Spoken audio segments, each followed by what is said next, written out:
Hello दोस्तों, यदि किसी व्यक्ति को पेसमेकर लगाया गया है तो कौन कौन सी चीज़ों का उसे विशेष ध्यान रखने की आवश्यकता है।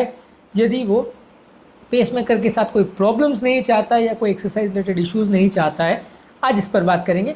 पेसमेकर्स या AICD या CRT डिवाइसेस, ये सारे इंस्ट्रक्शन इन सभी लोगों के लिए एप्लीकेबल है, क्योंकि ये सारे डिवाइसेस लगभग एक जैसे हैं। हालांकि हार्ट के अंदर इनका फंक्शनिंग थोड़ा अलग होता है, लेकिन जहाँ तक डिवाइस की बात करें या उसके लीड प्लेसमेंट की बात करें, उसमें ज़्यादा फ़र्क नहीं होता है। तो बेसिकली ये इंस्ट्रक्शन इन सभी चीज़ों के लिए एप्लीकेबल है। आज हम बात करेंगे एक्सरसाइज के लिए क्या प्रिकॉशंस इन लोगों को रखने चाहिए। टॉपिक पर जाने से पहले जो लोग हमारे चैनल पर नए हैं उन्हें रिक्वेस्ट करूँगा कि चैनल को सब्सक्राइब करें, वीडियोज़ को लाइक करें, शेयर करें, फॉलो करें, कमेंट करें, पूरा देखिए। टॉपिक बहुत ही इंपॉर्टेंट है, इसलिए एंड तक देखिएगा। चलिए शुरू करते हैं इंपॉर्टेंट वीडियो। सबसे पहले तो एक चीज़ समझने की ज़रूरत है कि यदि आपको पेसमेकर लगा है तो पहले 1-1.5 महीने आपको विशेष ध्यान देने की आवश्यकता है, क्योंकि पहले 1-1.5 महीने जो लीड हार्ट के अंदर फिक्स्ड होता है उसका अटैचमेंट काफ़ी कच्चा होता है, वीक होता है। तो इस पॉइंट ऑफ टाइम पे यदि आप ओवर एक्सरसाइज करते हैं, इनफैक्ट आप अगर हाथ को झटके से ऊपर भी अगर उठा लेते तो भी चांसेस है कि लीड अपनी जगह से निकल जाएगी, और ये एक बहुत बड़ा इशू हो जाएगा। क्योंकि अगर लीड अपनी जगह से निकल जाती तो फिर वापस पूरा सर्जरी अपने आप से करना पड़ता है, और वो पूरी सर्जरी करने में लीड को वापस उसी जगह पे पोजीशन करो, और फिर वो एक पोजीशन में 1-1.5 महीने तक प्लेस नहीं होगा। 1-2 महीने के बाद ज़्यादातर लीड अपनी जगह पे फिक्स हो जाता है, क्योंकि उसका कारण ये है कि 1-2 महीने के बाद लीड अपनी जगह पे फर्मली अटैच होता है, वहाँ पे फाइब्रस स्ट्रैंड्स बन जाते हैं, जिससे लीड अपनी जगह पे बैठ जाता है। उसके बाद अगर पेशेंट एक्सरसाइज भी करता है या कोई चेस्ट पर एक्सरसाइज भी करता है तो डैमेज होने का या लीड निकलने का चांस काफ़ी कम है। लेकिन पहले 1-2 महीने में आपको ज़्यादा सावधानी रखनी है, इस आवश्यकता है, जिसमें आपको हाथ की पोजीशन 90 डिग्री से ऊपर यानी लगभग इससे और ऊपर नहीं लेके जानी है, क्योंकि ये मसल के ऊपर, कंधे के ऊपर डिवाइस लगाया गया है और ये आपकी शोल्डर मसल्स के ऊपर प्लेस्ड है। तो जब आप शोल्डर पर खिंचाव करोगे तो चांसेस है कि लीड निकल सकती है। अलग अलग लोग इंस्ट्रक्शंस को अलग अलग टाइमिंग के लिए बोलते हैं। इंटरनेशनल गाइडलाइंस को 1-2 हफ्ते के लिए बोलती है। मैं अपने पेशेंट को ज़्यादातर 1-2 महीने के लिए बोलता हूँ, क्योंकि मेरे कुछ पेशेंट्स में ऐसा हो चुका है कि 15-20 दिन के बाद भी लीड डिसलॉजमेंट के साथ वो वापस आ चुके हैं। इसलिए सावधानी रखने की आवश्यकता है। कुछ पेशेंट्स के साथ ऐसा हो चुका है कि वो बाथरूम में स्लिप हो गए, उठने के लिए जब उन्होंने हाथ का सपोर्ट लिया तो लीड डिसलॉज हो गई। एक पेशेंट के लिए ऐसा हुआ कि वो क्रचेस पर चलती थी, तो क्रचेस पर जैसे उसने प्रेशर लगाया तो लीड डिसलॉज हो गई। तो बहुत छोटे छोटे प्रॉब्लम्स की वजह से या छोटे छोटे इश्यूज़ की वजह से भी लीड डिसलॉज हो सकती है। इसलिए पहले 1-2 महीना एक्सरसाइज के दौरान ध्यान रखने की आवश्यकता है। इसके अलावा एक और इम्पॉर्टेंट इशू ये कि जब आपका घाव फ्रेश हो, यानी पेसमेकर लगाया गया हो और वो घाव अपनी जगह पे फ्रेश हो, तो उस टाइम पे बहुत ज़्यादा एक्सरसाइज नहीं करनी चाहिए, क्योंकि वहाँ पे इंजरी होने का, तार के निकलने का, तार के डैमेज होने का चांस या जो सूचर्स है उसके टूट जाने का चांस ज़्यादा रहता है। ये चीज़ किसी भी सर्जरी के साथ एसोसिएटेड है कि यदि आप चेस्ट के मसल्स पे बहुत ज़्यादा एक्सरसाइज करोगे तो डैमेज हो सकता है। हाँ, इसका ये मतलब नहीं है कि चलना फिरना बंद कर दे, ये इसका मतलब नहीं है कि आप साइकिलिंग वगैरह या इस तरह की कोई एक्सरसाइज जिसमें शोल्डर की मसल्स में प्रॉब्लम नहीं हो रही है वो नहीं कर सकते। वो सब चीज़ें आप कर सकते हो, चलना, थोड़ा बहुत दौड़ना और साइकिलिंग करना, थोड़ी बहुत एक्सरसाइज जो पाँव के मसल में जिसकी ज़्यादा यूज़ होती है वो सब चीज़ें कर सकते हो।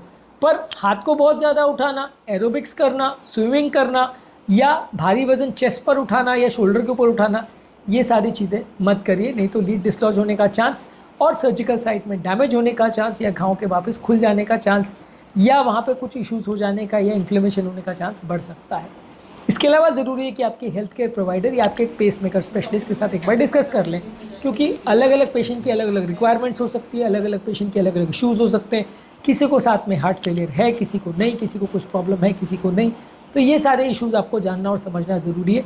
अपने लिमिट्स आपको जानना और समझना ज़रूरी है। ये हर व्यक्ति के लिए लिमिट्स अलग अलग हो सकते हैं। किसी के लिए कोई लिमिट नहीं है और किसी के लिए बहुत ज़्यादा लिमिटेड है। ये आपकी बहुत सारे फैक्टर्स पर डिपेंड करेगा। आपका हार्ट का फंक्शन कैसा है, पेसमेकर कब लगाया गया है, पेसमेकर अटैचमेंट कैसी है, और ओवरऑल आपकी शोल्डर मसल्स की कंडीशन वगैरह कैसी है, ये सारी चीज़ों पर डिपेंड करेगा। घाव भरा है कि नहीं भरा है, घाव में कोई इन्फेक्शन वगैरह तो नहीं है, सूचर्स वगैरह प्रॉपरली अपोज्ड है या नहीं, ये सारी चीज़ों का आपको ध्यान रखना पड़ेगा।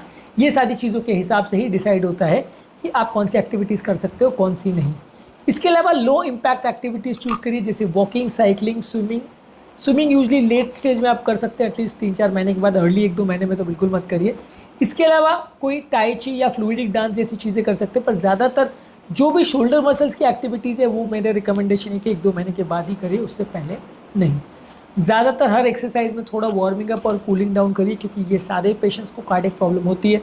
बहुत ज़्यादा मसल इंजरी या डैमेज होने का चांस ज़्यादा रहता है अगर हम वार्म अप कूल डाउन नहीं करते हैं। तो थोड़ा एक्सरसाइज से पहले वार्मिंग अप करिए, एक्सरसाइज खत्म होने के बाद थोड़ा कूल डाउन करिए।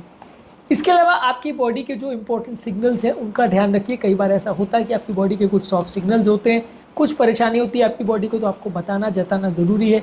कभी कभार आपकी बॉडी के कुछ सॉफ्ट सिग्नल्स होते हैं कि बॉडी को कुछ प्रॉब्लम हो रही है। बॉडी अपने अलग अलग मैकेनिज्म से अपने तरीके से बताती है, जताती है कि आपको प्रॉब्लम हो रही है। यदि इस तरह की प्रॉब्लम आपको समझ में आती है, बॉडी का सिग्नल समझ में आता है, तो उस समय एक्सरसाइज रोकना है, उस सिग्नल के हिसाब से काम करना है। यदि आपकी बॉडी आपको सिग्नल नहीं दे रही है तो फिर सब कुछ ठीक है, पर हर व्यक्ति में थोड़ा बहुत कई बार बॉडी कोशिश करती है, जैसे चक्कर आ रहा है, दर्द हो रहा है, बेचैनी हो रही है, घबराहट हो रही है, पैल्पिटेशंस हो रहा है, इस तरह की कोई भी अगर चीज़ हो रही है तो ये बॉडी का एक तरह का सिग्नल हो सकता है, ये बताने के लिए कि आपको कोई सिग्निफिकेंट प्रॉब्लम है और आपको उसको बिगड़ने से पहले चीज़ों को मैनेज करना है। इसके अलावा पानी ज़्यादा मात्रा में पीजिए। डिहाइड्रेशन कई बार अरिथमिया वाले पेशेंट्स के लिए डेंजरस होता है। बहुत हाई डोज प्रोटीन्स और स्टेरॉइड्स ये सब लेने से पहले अपने डॉक्टर के साथ डिस्कस कर लीजिए। कई बार ये पेशेंट्स को कार्डियोवैस्कुलर प्रॉब्लम्स होती है, जिसके साथ पेसमेकर पेशेंट्स में इश्यूज आ सकते हैं, क्योंकि पेसमेकर के ज़्यादातर पेशेंट्स को कोई ना कोई सिग्निफिकेंट कार्डियक प्रॉब्लम होती है ऑब्वियसली, जिसकी वजह से उनको पेसमेकर लगाया गया है। इसके अलावा जो आप एक्सरसाइज कर रहे हो तो प्रॉपर क्लोथिंग पहन के करिए, प्रॉपर फुटवेयर पहन के करिए, जिससे कि शोल्डर मसल्स में बहुत ज़्यादा खिंचाव नहीं आए और ओवरऑल आपका शरीर भी थोड़ा ठंडा रहे। तो थोड़ा ब्रीदेबल गारमेंट्स पहनिए और थोड़ा फ्लेक्सिबल गारमेंट्स पहनिए, जिससे कि आपको ओवरऑल बहुत ज़्यादा खिंचाव नहीं हो। नहीं तो कई बार आप बहुत टाइट कपड़े पहन लेते हो तो शोल्डर मसल पे जहाँ पेसमेकर लगाए वहाँ खिंचाव हो सकता है, घाव में स्टिचेस में प्रॉब्लम हो सकती है। खासकर ये भी पहले 1-2 महीने में ज़्यादा एप्लीकेबल है। इसके अलावा पेसमेकर वाले पेशेंट को पेसमेकर का आइडेंटिफिकेशन कार्ड और अपना डिजीज़ का आइडेंटिफिकेशन कार्ड लेके चलना चाहिए, क्योंकि इस तरह के पेशेंट को अक्सर बेहोशी वगैरह की हिस्ट्री होती है और इस तरह का कोई इवेंट पेसमेकर लगाने के बाद भी हो सकता है। तो आपका पेसमेकर का कार्ड और पेसमेकर के अलावा जो बीमारी का कार्ड है वो अपने साथ लेके चलिए, ताकि अगर आप कभी बेहोश हो गए तो आपके आसपास के लोग आपको बेटर वे में मैनेज कर सके, आपको हॉस्पिटल पहुंचा सके, आपके नज़दीक वाले लोग को फ़ोन कर सके और आपको ऐसा नहीं हो आसपास के लोग पहचानते ही नहीं है तो फिर आपको हॉस्पिटल पहुंचाना मुश्किल हो जाए और घर वाले ढूंढते फिर रहे कि पेशेंट को कहाँ एडमिट हो गया है। इसलिए या तो किसी के साथ एक्सरसाइज करने जाए तो ज़्यादा अच्छा है, जॉगिंग वॉगिंग के लिए जा रहे तो किसी फ्रेंड के साथ जाए तो अच्छा है, नहीं भी जा रहे तो एटलीस्ट आपका आइडेंटिफिकेशन कार्ड जिसमें नंबर, डिजीज़ के डिटेल्स, डॉक्टर की डिटेल्स ये सारी अवेलेबल होनी चाहिए।